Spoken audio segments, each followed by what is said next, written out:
کسی نے مسلمان سپاہیوں کو مخاطب کرتے ہوئے کہا، ہماری طرف سے سلطان کی خدمت میں عرض کر دینا کہ اسے ایک وار میں قتل نہ کریں بلکہ تڑپا تڑپا کر ماریں، اس کے جسم کا ایک ایک حصہ الگ الگ کر دیں۔ دنیا میں اذیت دینے کے جس قدر طریقے ہیں وہ سب اس پر آزمائیں۔ ایک تو سورج کی گرمی، دوسرے ذلت و رسوائی کا یہ تماشا جوسلن ثانی پسینے میں نہایا ہوا تھا اور اس کا سر بدستور جھکا ہوا تھا۔ دوسری طرف دربار شام کا عجیب رنگ تھا۔ سلطان نور الدین زنگی اپنے وزیروں، مشیروں اور سالاروں کے ساتھ تخت پر جلوہ افروز تھے۔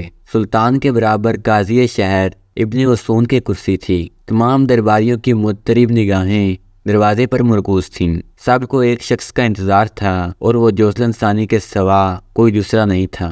آخر انتظار کی گھڑیاں ختم ہوئیں اور دربار شام بیڑیوں کے ہلکے ہلکے شور سے گونج اٹھا۔ یہ شور ان بیڑیوں کا تھا جو مفتوح عیسائی حکمران جوسلن ثانی کے پیروں میں پڑی ہوئی تھیں۔ تمام درباری اسی جابرو و شفاق انسان کا انتظار کر رہے تھے۔ جوسلن ثانی کو زنجیروں میں جکڑا ہوا دیکھ کر اہل دربار کے چہرے ناقابل بیان مسرت کے احساس سے چمک اٹھے۔ خود سلطان نور الدین زنگی کی خوشی کا یہ عالم تھا کہ وہ جوش اضطراب میں کھڑے ہو گئے اور سر دربار اللہ اکبر کا نعرہ بلند کیا۔ سلطان نور الدین زنگی کی تقلید میں دوسرے درباری بھی کھڑے ہو گئے۔ وہ بھی دبی دبی آواز میں اللہ کی کبریائی بیان کر رہے تھے۔ مجاہدین اسلام کو عظیم الشان فتح مبارک ہو، یہ کہہ کر سلطان نور الدین زنگی دوبارہ تخت پر بیٹھ گئے۔ مسلمان سپاہی زنجیروں میں جکڑے ہوئے جوسلن ثانی کو لے کر آگے بڑھے اور تخت سلطانی کے قریب پہنچ کر رک گئے۔ اب جوسلن ثانی اور سلطان نور الدین زنگی کے درمیان صرف 2 گز کا فاصلہ حائل تھا۔ یکایک سلطان نے انتہائی قہرناک لہجے میں جوسلن ثانی کو مخاطب کرتے ہوئے کہا، میرے مرحوم و مغفور والد تو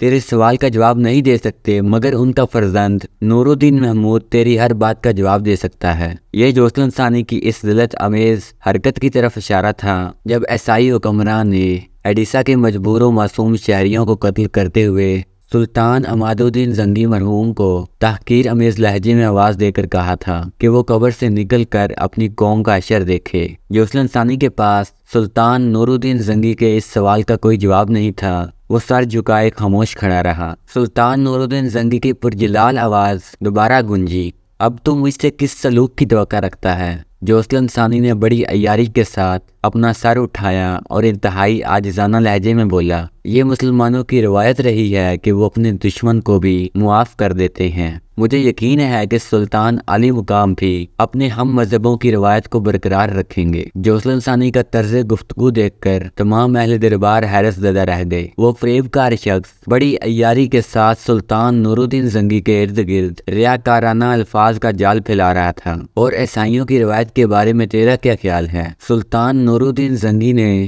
جوسلن ثانی کی درخواست کا جواب دینے کے بجائے الٹا اس سے ایک عجیب سوال کر ڈالا، میں جانتا ہوں کہ عیسائیوں سے کچھ غلطیاں سرزد ہوئیں۔ جوسلن ثانی نے ایک انتہائی ہوشیار شاطر کی طرح نئی چال چلتے ہوئے کہا، مگر میں اپنی قوم کے اعمال کا ذمہ دار نہیں ہوں۔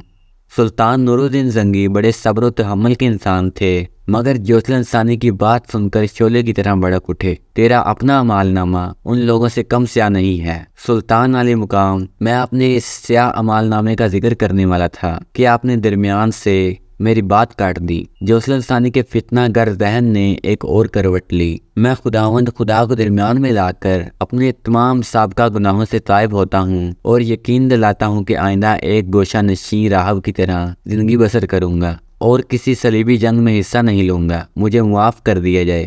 سلطان ذیشان کی افودر گزر اسلام کی بھی شان ہے اور آپ کی بھی۔ تمام اہل دربار جوسلن ثانی کی مکاریوں پر حیران ہو رہے تھے۔ اس سے پہلے کہ سلطان نور الدین زنگی جوسلن ثانی کی کسی بات کا جواب دیتے، قاضی شہر ابن عثون اپنی نشست پر کھڑے ہو گئے اور سلطان نور الدین زنگی کو مخاطب کرتے ہوئے کہا، سلطان محترم، میں اس قطع کلامی اور مداخلت کے لیے معذرت خواہ ہوں۔